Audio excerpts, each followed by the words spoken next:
Hi, everyone, and welcome to today's lecture. Just a reminder that this lecture is being recorded and it's going to be available in our YouTube channel in the coming days. I'm Carla Gonzalez, and I'd like to introduce our speaker today, Jean-Philippe Paiement, who will show how to use GOCAD to create a sound exploration model using probabilistic and implicit modeling. If you have any questions during the presentation, feel free to type them into the Q&A or raise your hand and we'll get to them right at the end. All right, it is showtime, JP. Thanks, Carla. Yeah, so we'll get started actually. Thanks, Carla, for introducing me. I'll be using sort of a cooking show method here. So I'll show you a few things, but everything's already pre-made just because the computing time sometimes is a bit longer. The goal here is just to show you guys how we can build an exploration model for VMS exploration here. So I'll be using the GOCAD mining suite software here. So what you'll see on the left pan here is are all my objects. You can see that they're sort of organized in two different categories. Basically, we have things like wells or drill holes. We have images, horizons, faults. So I'll be using all of that later, and I'll show you each category. Otherwise, in terms of importing data, it's fairly easy. We have plenty of importers here, mostly in the mining importers. That's where you can import sort of all kind of geoscientific data. Today, we'll focus on more of the geological data. So no geophysics, but mostly, yeah, so drill holes, interpretation, and whatnot. And I'll go through the implicit modeling, sequential indicator simulations, thickness calculation, and maybe if we have time, some 3D restorations of surfaces. So if we start here, the goal was to sort of see how we could use GOCAD to build an exploration model for VMS deposits. So the data set we're using here is the Flin Flon data from the GSC. So you have some drill holes here with the rock codes on them. So right off the bat, what we can see is it would be pretty hard to build a geological model just using the rock codes or rock types here. So what we'll be doing through that presentation is basically we'll build the formational model, so the bigger contacts, and then what we'll do is infill inside each formation, we'll infill the rock types. As you can have sort of mafic volcanic in all of those formations, you can also have dacites, volcanoclastic rhyolites. So the first thing we need to do is basically from the geology or the logging, we can go and interpret the stratigraphic contacts. And the way they're represented in GOCAD are by markers here. So these are the markers. So all of the discs you see in colors, each represents a formational contact. So we will be modeling different formations today. Basically, the Mill Rock Formation, the Hidden Formation, the Blue Lagoon Formation, and we also have the club member as well. So this is what we'll try to model today using the implicit modeler. So we have the drill holes.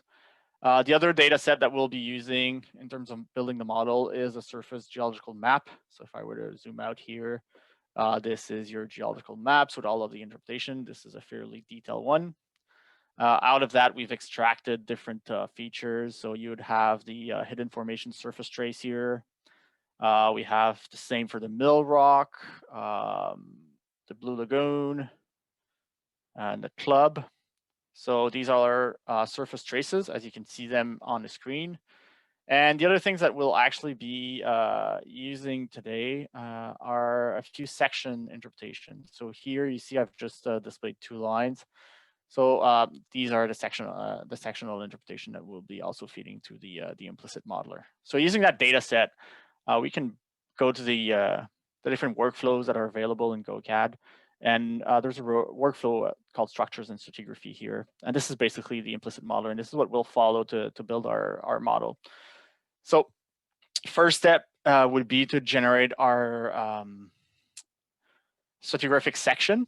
So GOCAD works out of stratigraphic models. So you have to tell GOCAD how the different formations are ordered, which one are conformable, unconformable, if they're eroded, if they're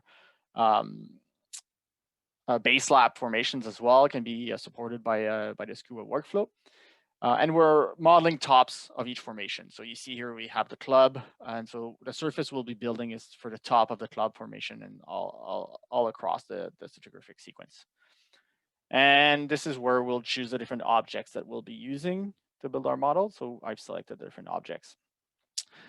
In terms of the faults, in the case of this model here, we won't go through the sort of structural interpretation sides of things. So what we'll be feeding in are faults that are ready-made.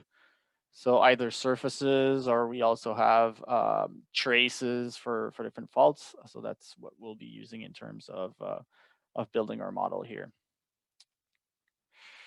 No seismic, you could use a seismic cube in order to sort of increase your interpretation power here.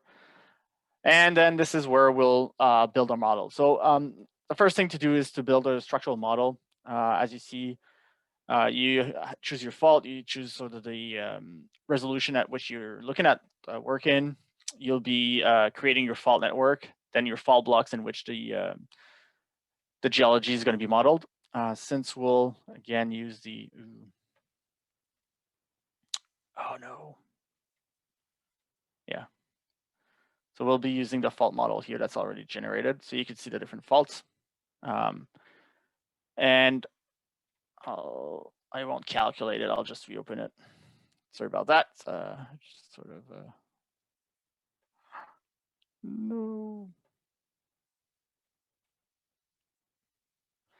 Yeah. So I'll just reopen the project here since I've sort of restarted the workflow. It automatically sort of gets rid of the objects that were created. So I'll have to reopen GOCAD here in just a minute. So yeah, so the implicit modeler allows you to build fault surfaces, and then within the fault blocks that were created, we'll be able to build different horizons. One cool thing that we'll try to show. Let me just start a new project here.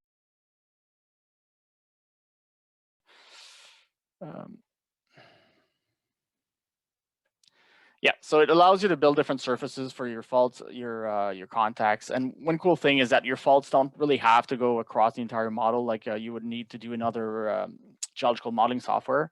So you can have finite faults, and they are actually used to tear up surfaces. So if I were to look at the resulting surfaces from this fault model here, open one here. So these would be the resulting sort of contacts. So I'll just get rid of my faults. Go back there. So we have the mill rock formation here that's been modeled, and we have the top of the hidden formation. So these two surfaces are now in our model as surfaces, so contact surface. So the first thing you can see is that we had a fault here. I think it's the break fault. So if I were to display the break fault here, you see that the fault is actually finite. So it doesn't have to go through the model. And the way it's going to affect the surface is actually by creating sort of a tear in the surface. This is one thing that's pretty interesting about the whole software. So if I remove the fault, you see that my contact for the mill rock formation, so the top of the mill rock, is not fully faulted. You see that in the lower part here, it's not faulted all the way through, so it's sort of tiered up. And this makes for a really useful application, especially if you're working in stratigraphic sort of environments where these partial faults and these ramps are really important in controlling your mineralization. So we've built our SKUA model here. We have our surfaces, we have our fault that have been also modeled. So this would be our model really quickly. So you see that sort of north of the club lake, the attitude of the stratigraphy is totally different. It's about rotated 180 degrees, or sorry, 90 degrees. So you have the different contacts. So one of the things that we're able to create out of this this workflow, and this is the end result of the SKUA workflow, and that's what makes things really, really exciting. So once we have our contacts, is what we call the reservoir grid. So reservoir grids, or in that case, the geological grid, is a grid that's built using the stratigraphy. So it's built in what we call the UVT space. The UVT space is sort of corrected for the deformation and the faulting. So if I were to display one of the planes, so if you were to look at that here, so if I go and look at it from the top, what I see here is a plan section through my model. So you see that it's not a regular plan yet, like you would find in a normal block model. So this plan is actually deformed to allow for the different faults. So you see that it's moved wherever it needs to be moved. And also the cells are made to follow different contacts. So if I were to zoom in into these sections, so you would see that the cell boundaries actually follow the formational contact. So this makes for a really, really cool and useful interpolation tool to build stratigraphic model, especially if you're working in environments where the stratigraphy is actually important to controlling your deposits. So here's my section. The other thing we can do really quickly is go and display just a bunch of different sections along the same plane. So if I were to do that, click apply. So here you could see it. So I've shown just different sections in the in my reservoir model here. Okay, so you see that they're faulted. They follow the stratigraphy really nicely. So we can use that new space, the UVT space, is now transferable on all of the different objects that are available in our workspace. So one thing would be the rock codes, right? So what I can do now is within the formations, I can go and interpolate or do simulations of the actual lithologies. So the different rock types that are contained in each formation. So again, we follow a really sort of specific workflow for that. It's called the Reservoir Properties. And what you do is basically sort of run down the workflow that helps you build a sequential indicator simulation. So in our case, we're using the drill holes, the rock types as properties, and then we'll assign the data to the grid. We'll do it everywhere at once.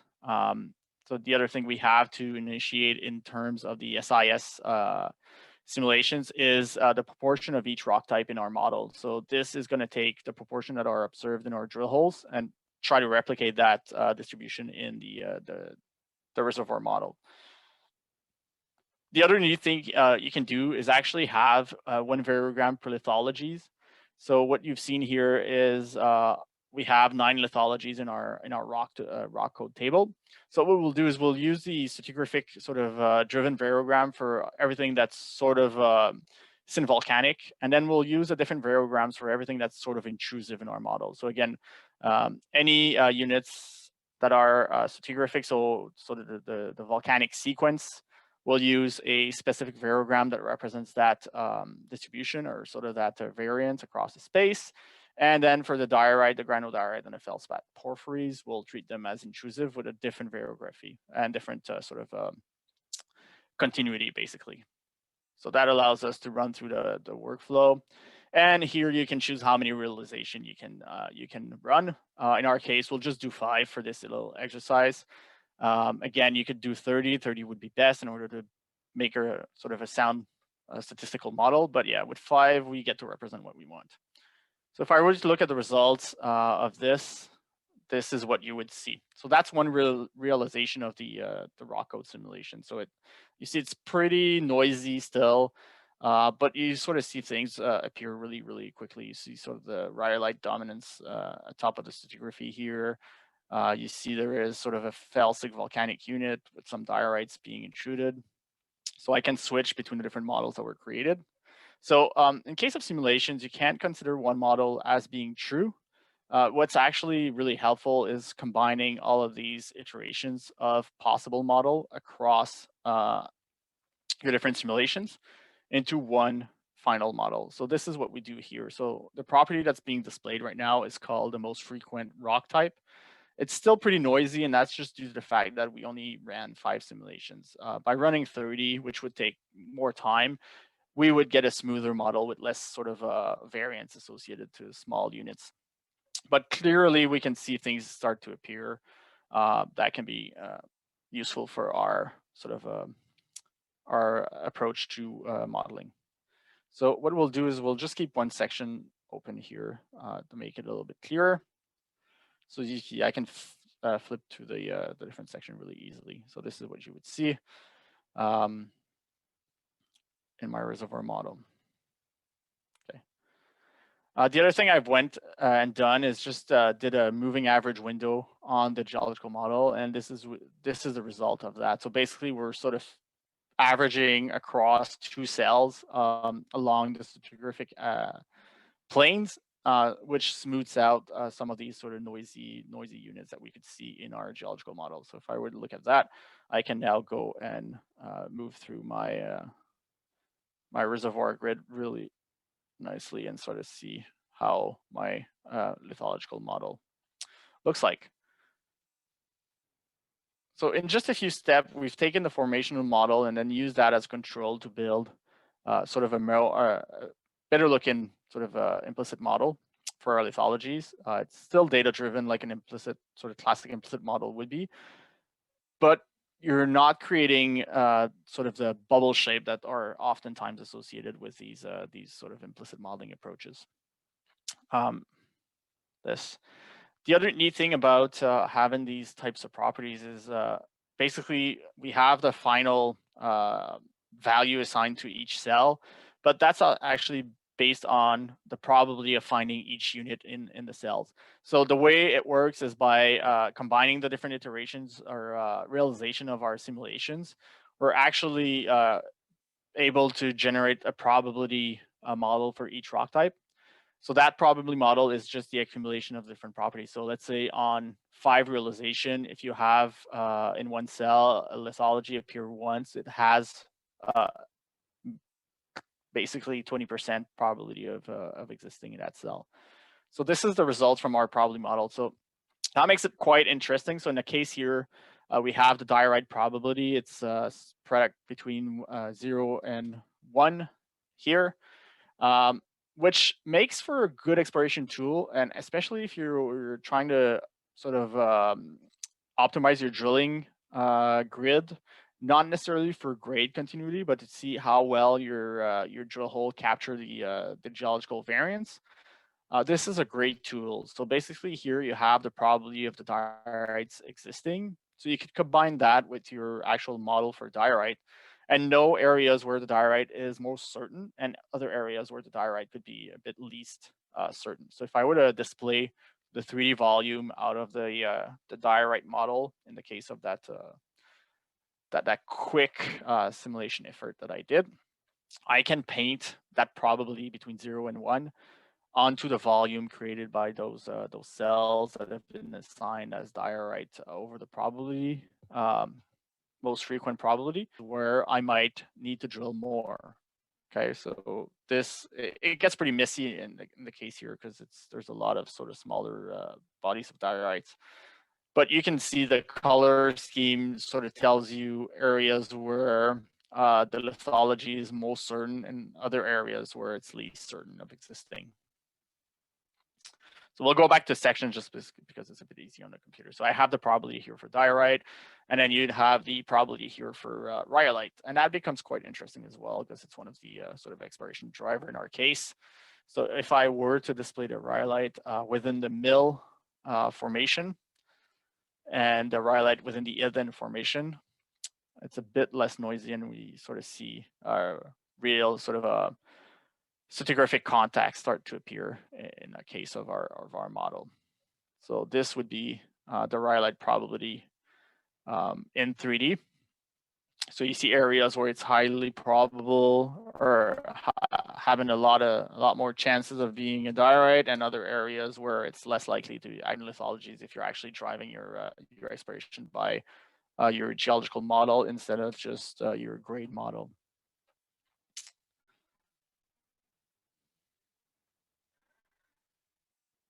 Right. So we'll just let it think a while. Okay. So that's one of the things you can do using GOCAD-SKUA and sort of the implicit modeler and probability-based geological model. The other thing, sort of neat thing, we also are able to do is use again, use the contact surfaces we made for the formations, like the mill rock for say. here. Okay, so that would be my mill rock. And using the another sort of little workflow we have, which is called the 3D restoration workflow, we can take that these surfaces that have been modeled that are watertight and faulted and try to unfold them and unfault them. So basically we're taking this this surface that's all faulted up and a bit folded, and we're bringing it back to sort of the original state. That could be sort of a horizontal plane in a normal XYZ environment. So this is the sort of the restored surface you see in blue, and the bottom one is the actual surface that we've modeled. So in doing so, you're actually also calculating a lot of different things on your surface. One thing that's kind of cool is it'll calculate the dilational values for that surface. So the way it unfolds or folds, it's going to give you areas of more or less stress or more or less dilational in your surface. So that's a pretty cool tool if you're actually looking for areas where, let's say, massive sulfide could have been reconcentrated during your deformation. The other thing you also get is, the strain. So how the surface and how the strain is actually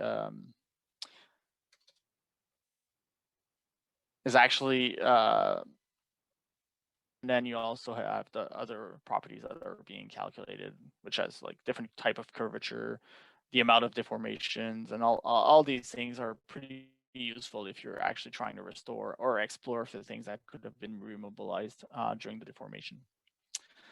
The other neat little tool we have is a thickness calculation tool. So in doing so here again, we can use the two surfaces in our faulted and go and calculate the thickness of each geological unit. That becomes pretty interesting because again here let's say we're exploring for VMSs, is that could allow us to map let's say a synvolcanic graben. So basically we're trying to identify areas where this volcanic sequence thickens. That could be sort of related to local sort of graben structures and little smaller basins within the volcanic pile that could sort of relate to the formation of these synvolcanic massive sulfides. So here, by tracing these contacts, we can actually deform surfaces that could actually be the synvolcanic faults that have been folded up and deformed. So using the thickness calculator across the different surfaces, so across the hidden and the mill rock formation, we came up with a small or two, I guess, synvolcanic faults that have been deformed. So one of the key thing here is that these faults predate the deformation, and oftentimes people will model the synvolcanic faults and deformed volcanic or synvolcanic deposit as being straight and really sort of concordant with the current structural model, but they've been folded up, they've been deformed, and they've been faulted by the most recent sort of compressional event here in Flin Flon, and this is the trace of these surfaces that we can see. And finally, again here, this area has been well explored, but we also have the actual known ore bodies.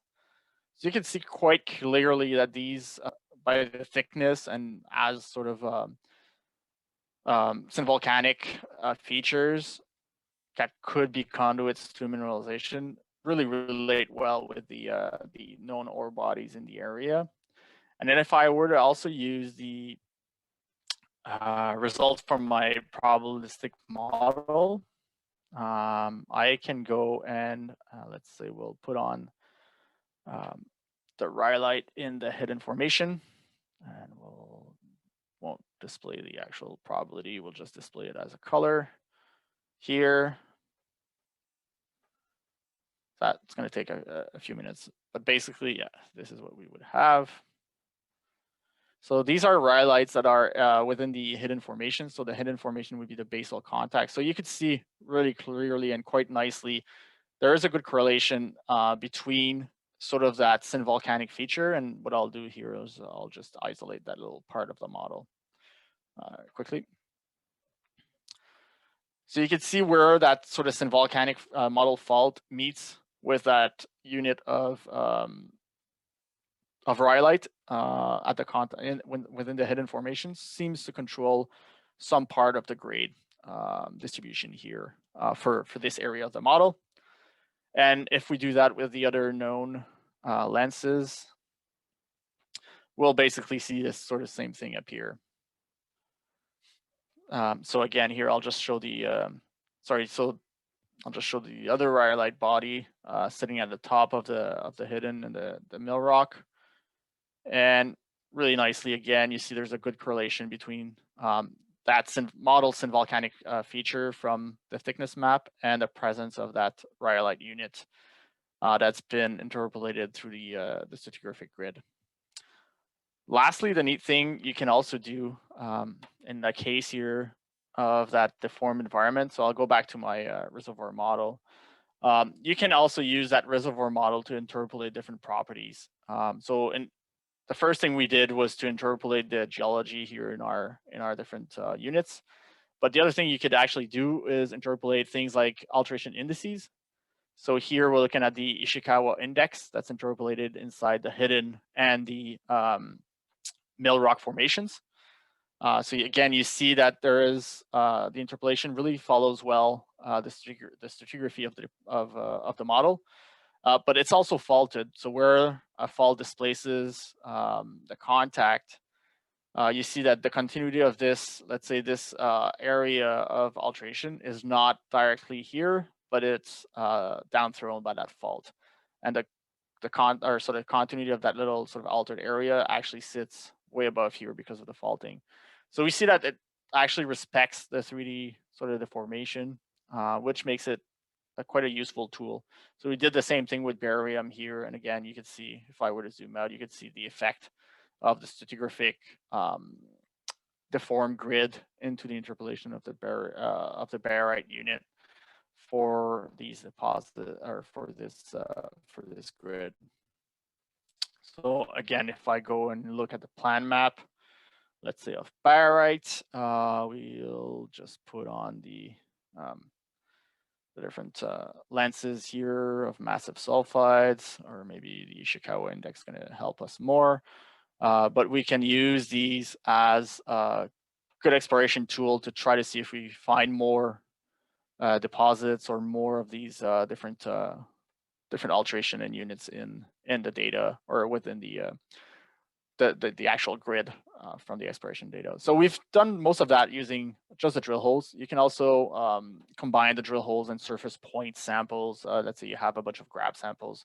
They can all be combined into sort of your hard conditioning data to build your model here. So that makes it quite useful again to sort of generate exploration model in the case of stratigraphic or areas where the actual stratigraphy or an original position of everything is really important. Lastly, another thing we can actually use that is to present all of that data that we looked at in 2D. It's fairly easy to generate a 2D map using that data. So in the case here, this is what we're displaying.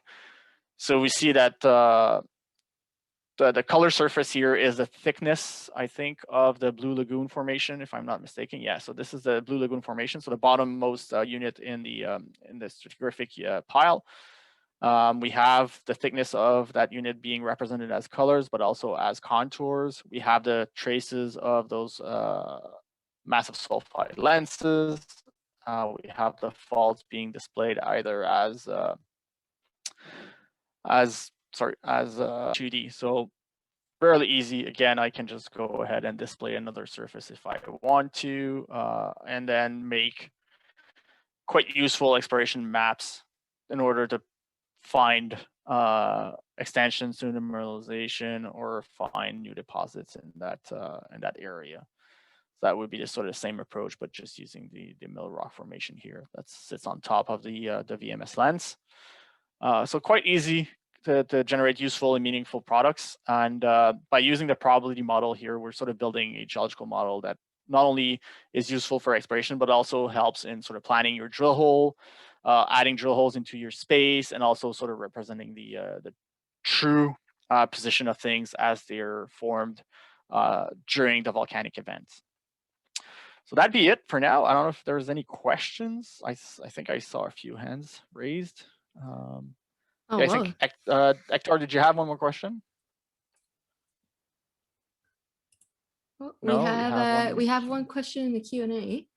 Thanks for the interesting talk. What approach can be used for restoration in polydeformed areas where the structures were reactivated? Is it possible to separate the phases? Yeah, so the restoration mostly aims at putting back the throws that are observed on faults and surfaces. So they're done in one go. If you're looking at things that are polydeform with different orientations, you're trying to restore it to the original sort of flat setting, but no, you wouldn't get sort of the strain of each event unless you were to sort of do successive modeling of these different units. I don't know if that answers the question. Yeah. If there's anything else, you can do a follow-up question there. If anyone else has any questions, feel free to type them in or raise your hand. And if you have questions in the future, please don't hesitate to email us at support@mira@geoscience.com. Okay, it seems like that's it. All right, then thank you everyone for coming. Thanks everyone. Oops, we seem we oh, have another question. Sorry, JP. Yeah. Can you tell me if SKUA-GOCAD is an open source software? If not, is there a download link for students? No, so GOCAD-SKUA is our commercial available software. I don't think there's any demo downloadable links, but there are licenses for academic partners. So you can, again, reach out to either info@mira-geoscience or support@mira-geoscience to get more info on the academic licenses that are available. And we have one more, again, the drill hole markers were only at the lithological contacts. If yes, how is it possible to filter them if there are more?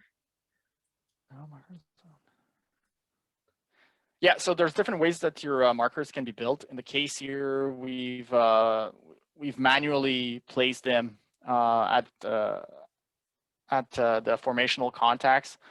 They can be sort of generated during the import of the lithologies. If you had, let's say, a interval table in your drill hole database that had from-tos for each formation contact, you could automatically generate them.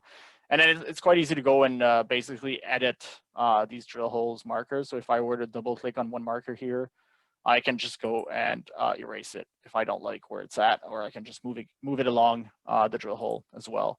So that's fairly easy to edit. You can add them, you can remove them really easily. You can either do that in 2D, and there's also a really cool sort of well correlation tool that lets you draw fence section across your different drill holes, and then you can do a proper sort of stratigraphical interpretation using these wells. I haven't shown that since it's sort of another module altogether, but yeah, there's different ways that these markers can be built. Great. And we do have another one. Yeah, we have a couple. How do you export block models that are compatible in Leapfrog? The actual reservoir model that we see here is kind of stuck in the software platform because of its shape and its deformed state. What you could do is just create an orthogonal sort of XYZ vox set. So GOCAD has a bunch of tools for vox sets, which are essentially block models. So you could create a vox set for the area you've modeled, and you could, it's quite easy to transfer the properties from one object to the other. So you basically take your reservoir grid and paint it on your normal vox set, XYZ vox set, and then there you can export that block model in different formats. There's no specific Leapfrog format, but you can export it as a CSV point centers, and that's going to work quite nicely otherwise. There is a iZetis format here that would work with the GeoVariance suites of tools, but otherwise you just go into ASCII export column file, and that would make it usable in any other sort of 3D software. We have another one. So which approach is used to populate the model cells starting from the drill holes data? Which algorithm? So in a case here, what we've used in the reservoir property workflow is sequential simulation. So that's SIS. You also have access to different other type of simulations. In terms of lithologies, a good one would be to use the multiple. So that's everything that's available. So you can either use sequential Gaussian, sequential indicator simulation. And then you also have sort of more non-linear approaches like multi-point